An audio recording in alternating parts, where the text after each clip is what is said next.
Welcome to another mini refresh course. Today's topic, Suicide Intervention Model, CCDR.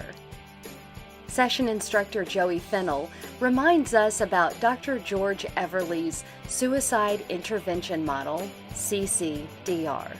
Now here's Joey to tell you more.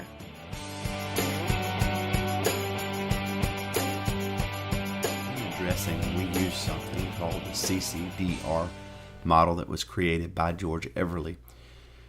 And this model is a great model to use and something to help you to remember some steps to take when you have someone who is, we've determined through assessing and addressing that the person is suicidal, and they have, not only do they have ideation, which are the thoughts of suicide, or intent, which is kind of setting a date and knowing that they're fully intending to do this, but now they have probably told you about a plan, kind of how they're going to carry it out.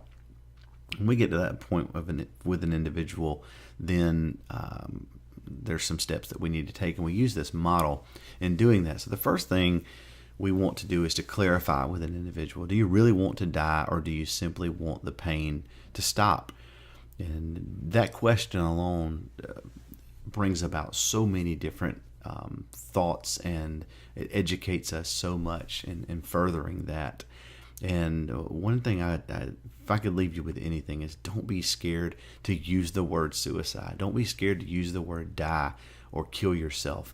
Those things need to be said in those situations. It was something I struggled with, and when I started doing therapy, is that issue just really, really bothered me for some reason. And over time, I discovered it works so much quicker to clarify exactly what somebody's thinking, because as we talked about earlier, there is a snap out process for many individuals who are in a very dark place. To hear those words said to them as you're clarifying it, for their eyes to open, to look at you and come back with, no, I'm not going to do that, or that's not what I'm thinking at all, gets us to helps them to hear that what they're saying is very serious, but what they're meaning may be something else. So we want to help clarify that. The next thing we want to do is contradict what's going on for that individual. It's important to outline their desired outcome, that it's not going to be achieved through suicide. It's going to create more problems than it solves. And this is sort of I see it as a shifting of the conversation that goes from sort of a suggestive place, or goes into a suggestive place of educating that individual. Have you considered what this is going to do? When somebody says to me, I just don't want to live anymore, and when I'm gone, all of this will be over for me. Okay, well, have you considered what's going to happen when you are gone?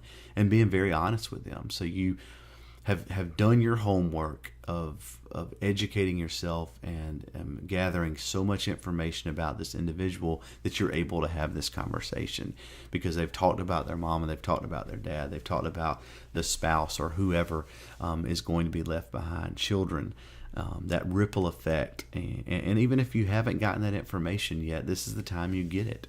When you say, well, can you tell me the ripple effect that's going to happen if you decide to do this? How is it going to affect other people? Who are those other people?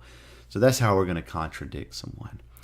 Delaying the person is this is an up for grabs things for me, up for grabs type of scenario, when I may reach for anything at this point just to delay what's going on. Let's get something to eat. Let me get you some water. I'm going to get somebody else to come over here. I'm going to do anything to delay what's going on, or getting this person to leave if they're trying to leave me. All the way to the point of calling for extra help, or calling for a deputy if I need law enforcement to be involved, or calling for EMS. We're going to delay to keep that person alive. And the last thing, obviously, we're going to do is refer for continued care. If someone is not suicidal right at the time, or they're planning on doing something as soon as they leave you, we're going to refer them. That referral may be to the hospital. That referral may be to long-term treatment somewhere. That referral may be for them to call a therapist and make an appointment. It may be that you need to walk them through that and give them some of those resources and make that call for them, and maybe even go to a therapy session with them, accompany them to that. So as we're getting help coming off of this model, we're never going to leave the person alone. If we know that they're in a severe place, we're never going to leave them alone. Know your referral resources. Know what's in your area. Reassure the person. Encourage them to participate in the helping process. Encourage the suicidal person to identify other persons in their life that can help. Call it the safety net. Who are the people that we can call on if you get to a place like this again, and helping them to see that there are people around them who care and love them very, very much. So continuing with that getting help, we want to outline a safety plan. I use kind of a commitment form or contract in my office where I walk them through, okay, if we get to this situation again, who are you going to call first? And I make them come up with 3 different people to call. 1 and 2, the third one is myself. And then the last call that they're going to make will be to 911 if it gets beyond the scope of anybody else trying to help. So all that is written down and given to them, and that's something that you could put in their hands if it's something you want to come up with.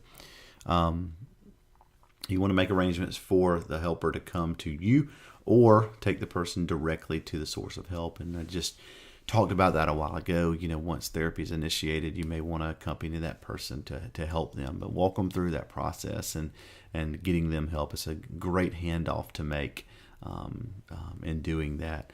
And that's a great process where they'll feel cared about through that.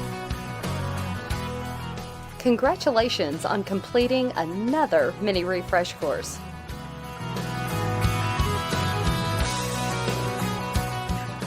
Now we recommend that you apply the CCDR to the scenario that you created.